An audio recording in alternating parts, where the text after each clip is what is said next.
একঘেয়ে পটলের তরকারি যখন খেতে একদমই ভালো লাগে না, তখন একটু অন্যরকমভাবে বানানোর চেষ্টা করি। তো আজকের রেসিপিটা সম্পূর্ণ ইউনিক একটা রেসিপি, আর খেতে হবে অসাধারণ।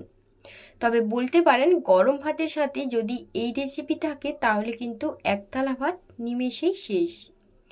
তো আজকের রেসিপিটা সম্পূর্ণ আলাদা রকমভাবে বানানোর চেষ্টা করেছি, আশা করব আপনাদের খুব ভালো লাগবে। তো কিভাবে বানাচ্ছি চলুন রেসিপিটা সম্পূর্ণ দেখতে থাকুন। তার আগে বলে রাখি, আজকের রেসিপি যদি আপনাদের কাছে ভালো লেগে থাকে তাহলে লাইক, শেয়ার ও চ্যানেলটিকে সাবস্ক্রাইব করে রাখবেন। তো চলুন রেসিপিটা শুরু করি। তো পটলের এই রেসিপিটা বানানোর জন্য আমি প্রথমে 4টে পটল নিয়ে খুব ভালো করে ধুয়ে পরিষ্কার করে ছাড়িয়ে নিয়েছি, আর একটু করে খোসা রেখেছি, তারপর মাছ বরাবর কেটে নিয়েছি। আর এবার লবণ আর হলুদ দিয়ে পটলটাকে ভালো করে মাখিয়ে নেব। যেভাবে পটল ভাজা হয় ঠিক সেইভাবে লবণ আর হলুদ দিয়ে পটলটাকে খুব ভালো করে মাখিয়ে নিচ্ছি। তো দেখুন পটলটা মাখানো হয়ে গেছে। এখন আমি গ্যাসের মধ্যে একটা ফ্রাইং প্যান বসিয়ে তার মধ্যে তেল দিয়ে দিলাম। তারপর তেলটা খুব ভালো করে যখন গরম হয়ে আসবে একে একে আমি পটলগুলো দিয়ে দেব। তো এই যে দেখুন আমি তেলের মধ্যে একে একে পটলগুলো দিয়ে দিচ্ছি। দেওয়ার পর পটলগুলো একদম ভালো করে ভেজে নেব। একদম 90%-এর মতন আমি পটলগুলো ভালো করে ভেজে নেব। তো এই যে দেখুন পটলগুলো এক পিঠ ভালো করে ভাজা হয়ে গেছে।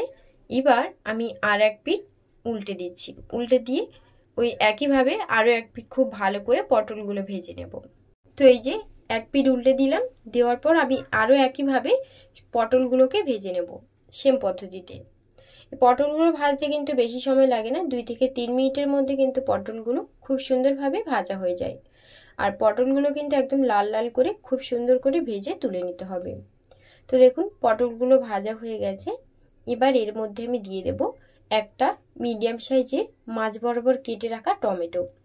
মুখটা হালকা কেটে দিয়ে তারপর মাঝখান দিয়ে কেটে নিয়েছি। এবার তাওয়ার মধ্যে দিয়ে দেব। আর এখানে 7 থেকে 8টা রসুন কোয়া নিয়েছি, সেটাও আমি দিয়ে দিচ্ছি। তো দেখুন দিয়ে দেওয়ার পর টমেটো আর রসুনটাকে খুব ভালো করে ভেজে নেব। আর এদিকে দেখুন পটলগুলো কিন্তু খুব ভালো করে ভাজা হয়ে গেছে। এবার আমি একটু সরিয়ে দিচ্ছি, মানে তেল থেকে একটু আলাদা জায়গায় সরিয়ে দিচ্ছি, যাতে বাদবাকি যেই জিনিসগুলো দেবো সেগুলো যাতে সেদ্ধ হতে বা ভাজা হতে সময় লাগে। তো এখন দেখুন টমেটো আর রসুনটাকে খুব ভালো করে ভেজে নিচ্ছি, একদম লালচে করে, মানে একদম পোড়া পোড়া ভাব থাকবে সেইভাবে কিন্তু টমেটোটাকে একদম ভালো করে ভেজে নিতে হবে।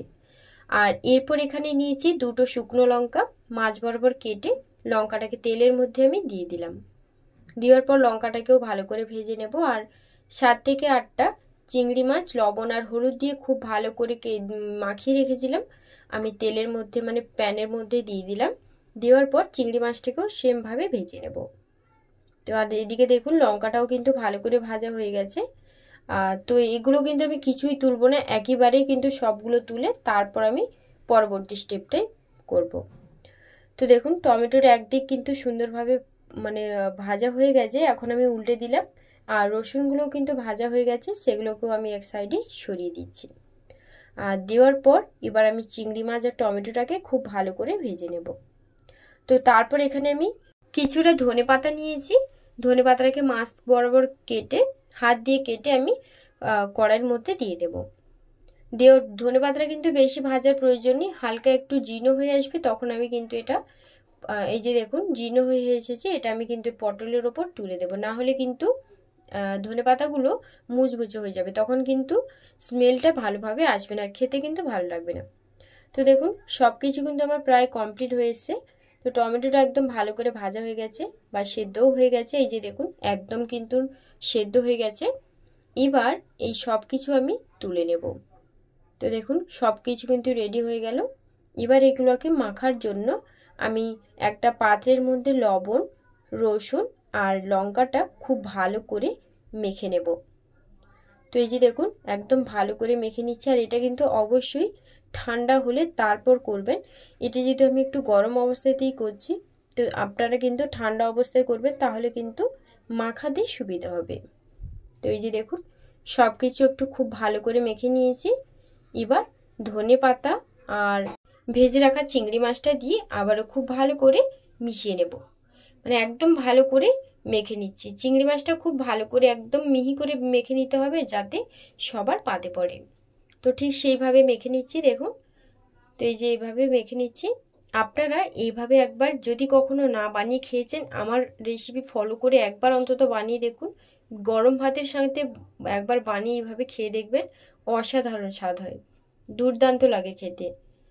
তো দেখুন আমার খুব ভালো করে সব কিছু একসাথে মাখানো হয়ে গেছে। তো এর মধ্যে আমি এবার দিয়ে দেব সর্ষের তেল। বেশ কিছুটা পরিমাণে একদম খাঁটি সর্ষের তেল দিয়ে দিলাম। ভর্তাতে কিন্তু একটু সর্ষের তেলের পরিমাণটা একটু বেশিই লাগে। তো দেখুন সর্ষের তেলটা দেওয়ার পর আবারও একটু খুব ভালো করে মাখিয়ে নিচ্ছি। আর মাখিয়ে নেওয়া হয়ে গেলে আমি এর মধ্যে দিয়ে দেব টমেটো। সেদ্ধ করে রাখা টমেটোটা দিয়ে দিলাম। দেওয়ার পর টমেটোটাকে খুব ভালো করে মেখে নিচ্ছি। আপনাদের পরিমাণ যদি বেশি হয় তাহলে আপনারা পরিমাণটা বেশি দেবেন, আর যদি কম হয় তাহলে আমার পরিমাণ অনুযায়ী দিয়ে করবেন, ভালো লাগবে। তো টমেটোটা ভালো করে মাখানো হয়ে গেলে ভেজে রাখা পটলগুলোও দিয়ে দেব। পটলগুলো দেখুন একদম ভালো করে সেদ্ধ হয়ে গেছে। তো এই যে দেখুন পটলগুলো দেওয়ার পর পটলগুলোকেও আমি কিন্তু একবারে ভালো করে মেখে নেব। এই রান্নাতে চিংড়ি মাছ না দিলেও কিন্তু চলবে। আমার কাছে ছিল চিংড়ি মাছ ফ্রিজে, তার জন্য কিন্তু আমি এখানে চিংড়ি মাছটা অ্যাড করেছি। তবে আপনারা চিংড়ি মাছ না চাইলে নাও দিতে পারেন, তবে বাদবাকি যেগুলো আছে ওগুলো দিলে কিন্তু রান্নার স্বাদটা ভালো আসবে। তো এই যে দেখুন পটলটা খুব ভালো করে মেখে নিয়েছি। এবার সব কিছু একসাথে মাখিয়ে নিচ্ছি।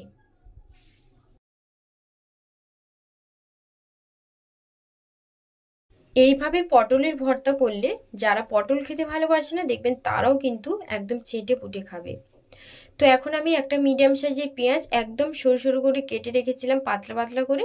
পেঁয়াজটাকেও একদম হাত দিয়ে মুছে তারপর আমি পটলের মধ্যে দিয়ে দিলাম। দেওয়ার পর কিন্তু খুব ভালো করে আবার একটু মেখে নেব।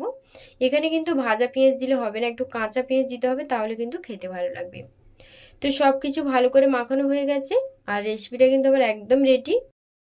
আমি তো এখানে পটলগুলো ভেজে আমি ভর্তা করেছি। আপনারা যদি চান পটলটা পুড়িয়ে কিংবা টমেটোটাকে পুড়িয়ে ভর্তা এইভাবে যেভাবে আমি করেছি ঠিক এইভাবে ভর্তা করে দেখবেন, সেটাও কিন্তু অসাধারণ লাগে।